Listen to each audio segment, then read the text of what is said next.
এনসিপির কয়েকজন নেতা তারা আমাকে নিয়ে বেশ বাজে মন্তব্য করেছে কালকে একটি প্রোগ্রামে, একটু উত্তর দিতে চাই।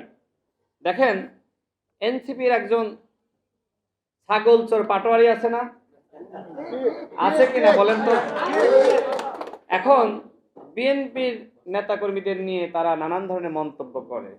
এনসিপির একজন মুখপাত্র নাসিরউদ্দিন পাটোয়ারি, সে তো অন্তর্বর্তীকালীন সরকারের আইন উপদেষ্টা জনাব আসিফ নজরুল স্যারের মেয়ের ছাগল চুরি করেছিল। এটা কি মিথ্যা?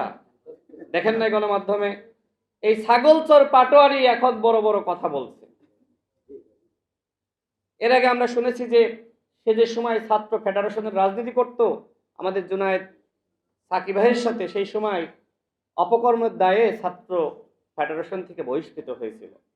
এরপরে এবি পার্টি করেছিল, এখন করছে এনসিপি। এনসিপি নতুন রাজনীতির কথা বলছে। এই ছাগল চুরি করা কি নতুন রাজনীতি? তাও কোন জায়গা থেকে? মন্ত্রীপাড়া থেকে। মন্ত্রীপাড়া থেকে ছাগল চুরি করছে এই নাসিরউদ্দিন পাটোয়ারিরা। 18 মাসে রাষ্ট্রের আর কি কি চুরি করেছে সেটি তদন্ত হতে হবে। কি করে নাই?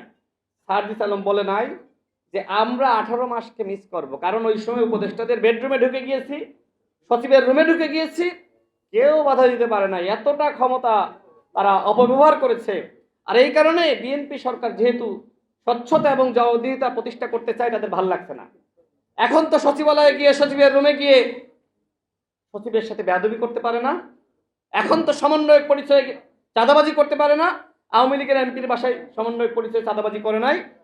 হান্নান মাসুদরা কি থানা থেকে চাঁদাবাজদেরকে ছাড়িয়ে আনে নাই? এখন এই কাজগুলো করতে পারতেছে না। ডিসি নিয়োগের কেলেঙ্কারি হাসনাত এবং সার্জিসের কি নাই? যুগান্তর সহ অসংখ্য গণমাধ্যমে প্রকাশিত হয়েছে না? এখন এইগুলো পারতেছে না। ডিসি ইউনো নিয়োগ দিতে পারতেছে না, এই জন্য মাথা সব খারাপ হয়ে গেছে, আওলাই গেছে। সাতক্ষীরা সেই এমপির কথা কি আমরা ভুলে গিয়েছি? নতুন করে আর বলতে চাই না। আপনারা জাতীয় সংসদে দাঁড়িয়ে যে সময় বিএনপির এমপিরা সমস্যা এবং সমাধানের কথা বলে, আপনারা পর্দা চান, আপনারা ওয়াশিং মেশিন চান, ওভেন চান, আপনারা গাড়ি চান, কেউ কেউ আবার অফিস চায়। বিএনপির কেউ চাইছে অফিস? তো অফিস যেহেতু আপনার আসনে লাগবে, এলাকার চেয়ারম্যান হয়ে যান। হুম্মাম কাদের ভাই কি সংসদে দাঁড়িয়ে বলেছিল যে আমার এলাকায় আমাকে অফিস দিতে হবে, আমার বসার জায়গা নেই? তিনি কি বলেছিলেন যে, আমাদের রুমা আপা কি বলেছিল যে আমার একটা গাড়ি লাগবে?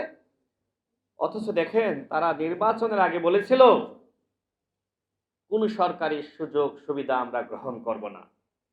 আর জামাতের আমির এখন বলছে কেউ যদি ব্যক্তিগতভাবে গ্রহণ করতে চায় আমাদের আপত্তি নাই। মুনাফিক কাকে বলে?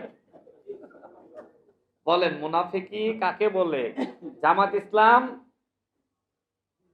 মুনাফিকিতে আমার কাছে মনে হয় বাংলাদেশে চ্যাম্পিয়ন তো হয়েছে, আন্তর্জাতিকভাবে চ্যাম্পিয়ন হলো জামাত ইসলাম মুনাফিকিতে। ইসলাম নিয়ে যারা মুনাফিকি করে, এদের থেকে আর বড় শয়তানের প্রয়োজন আছে? অনেকে অদৃশ্য শয়তানকে খোঁজে। আমি বলবো, যত শয়তানি আর শয়তান, এটা জামাত এবং শিবিরের মধ্যে আপনারা খুঁজে পাবেন। বিদেশিদের সাথে ক্ষমতার জন্য মিটিং করে বলে সাইলেন্ট